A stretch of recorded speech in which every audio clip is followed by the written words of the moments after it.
Kutch collector કચેરીએ રાષ્ટ્રીય દલિત અધિકાર મંચ તેમજ ઘણા બધા સંગઠનો જે કચ્છ જિલ્લાના પ્રજાના હિત માટે કામ કરી રહ્યા છે તે દરેક લોકો અહીં આવી અને અમારી રજૂઆત છે કે જે કચ્છભરમાં આપ સર્વે જાણો જ છો, કચ્છના ઠેર ઠેર ઠેકાણે જે દારૂના હાટલાઓ અને ડ્રગ્સના વેપલાઓ થઈ રહ્યા છે એના વિરુદ્ધમાં આજે અમે કચ્છ કલેક્ટર કચેરીએ રજૂઆત કરવા આવ્યા હતા। તેની સાથે એક જનપ્રતિનિધિ વડગામ ધારાસભ્ય નશા મુક્ત ગુજરાતનું જાણે સ્વપ્ન જોતા હોય અને એમણે જે जनता रेड करी અને ત્યાંના જે પણ અધિકારી હોય જો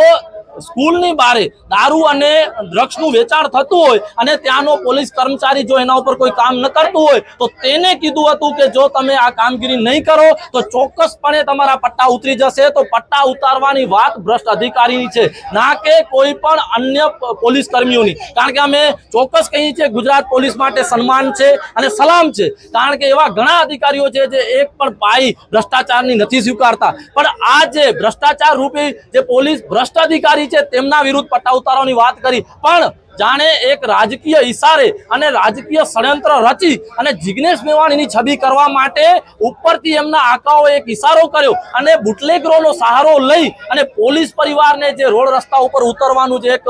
રેલી કરવાનું અને વિરોધ પ્રદર્શન કરવાનું જે કાર્ય કરવામાં આવ્યું એને અમે સખ્ત શબ્દોમાં વખોડીએ છીએ। કારણ કે પોલીસ સમગ્ર પોલીસ ખરાબ નથી, અમે કહીએ જ છીએ એ પોલીસ જે ભ્રષ્ટાચાર કરી રહી છે, આ વેપલાઓ સાથે સંકળાયેલી છે અને ખોટા કાર્યોમાં છે, જ્યાં યુવાધન ખતમ થઈ રહ્યો છે, દારૂના કારણે રોજના રોજ યુવાનો જીવ ગુમાવી રહ્યા છે અને ડ્રગ્સના કારણે આજે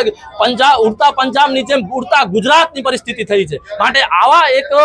દુશ્મનો સામે જિગ્નેશ મેવાણીએ જે રણસિંગું ફૂક્યું એ રણસિંગાનો જાણે વિરોધ પ્રદર્શન કરવામાં આવ્યો, કારણ કે આનો રેલો ઉપર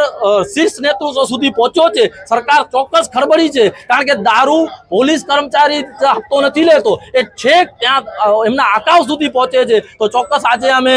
એમની એક રજૂઆતથી આવ્યા છીએ। જિગ્નેશ મેવાણીના માટે પણ જે હાય હાયના નારા લાગ્યા એમને પણ અમે સખ્ત શબ્દોમાં વખાડ્યો છીએ અને ચોક્કસ અમે પોલીસ કર્મચારીઓને કહીએ છીએ કે આપ કોઈના ઈશારે કોઈના હાથા ન બનો, કારણ કે આ લડાઈ ડ્રગ્સ અને દારૂના વેપલા બંધ કરવાની છે અને ચોક્કસ અમે આ વેપલા અને ડ્રગ્સનું વેચાણ અને દારૂનું વેચાણ બંધ કરવાની પ્રક્રિયા કરશું।